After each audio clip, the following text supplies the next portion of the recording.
à la boutique du Paris Saint-Germain. Comme Jean-Luc, hein?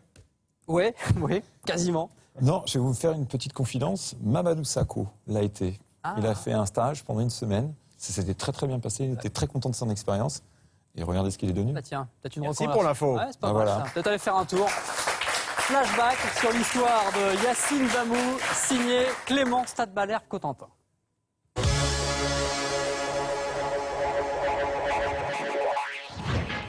Devant la boutique du PSG ce matin, personne n'est au courant qu'une star était ici il n'y a pas si longtemps.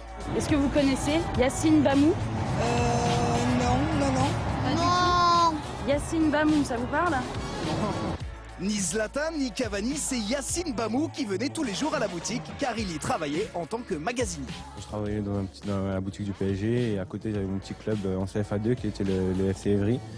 Et voilà, aujourd'hui je me retrouve à jouer en Ligue 1 au FC Nantes et c'est extraordinaire. Le FC Évry en CFA2, c'est là où il a été repéré. Et c'est là où J+1 a été retrouver ses anciens coéquipiers. On représente le terrain, notre Bernabéu à nous. C'est ce but-là que Yacine nous a... Voilà, c'est ici, juste là. Il nous a sauvés là, dans la seconde. Pour les arrêts de jeu.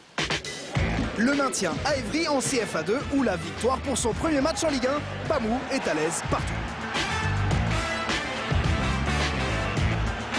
Dès qu'il a marqué, j'ai dit ah. Ouais. Et il est pas facile son but à mettre en Il est plus. pas facile, hein. À la télé, c'est toujours facile, hein, mais faut le mettre. Hein. Premier ballon, premier match en Ligue 1. Pression, ouais. il est rentré normal, comme Normal. d'habitude. C'est les buts qu'il mettait à l'époque en CFA2, c'est les mêmes buts, il était opportuniste comme ça. Pourtant, à la base, Bamou n'est pas né pour marquer. Il y a 3 ans, il joue encore milieu de terrain en DH à Boulogne-Billancourt, dans un autre club de la région parisienne. On le chambrait pas mal parce que bon, c'est un garçon qui est assez grand, qui a des membres un petit peu... ouais, il a des grands bras, des grandes jambes, ce qui a permis d'ailleurs de marquer ce but parce qu'il s'est vraiment arraché pour le mettre.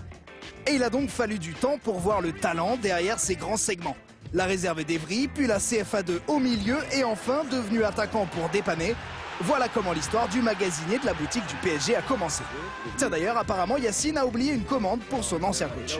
Il m'avait promis une paire de chaussures bleues et je l'attends toujours, quoi, à moitié prix. Et son ancien capitaine a absolument tenu à lui faire passer un message. Inculque les valeurs évriennes. Ne les oublie jamais. Humilité et rigueur. C'est ce qui fait notre force ici. Et je te souhaite une bonne chance. Ciao, bon pote.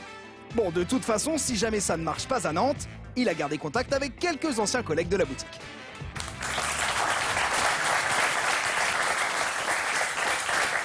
C'est une histoire extraordinaire, Jean-Luc. Vous en avez entendu parler en région parisienne lorsque vous sévissiez à la tête de la formation Non. du PSG? Non, Pas du tout. Mais c'est une superbe histoire. C'est tant mieux.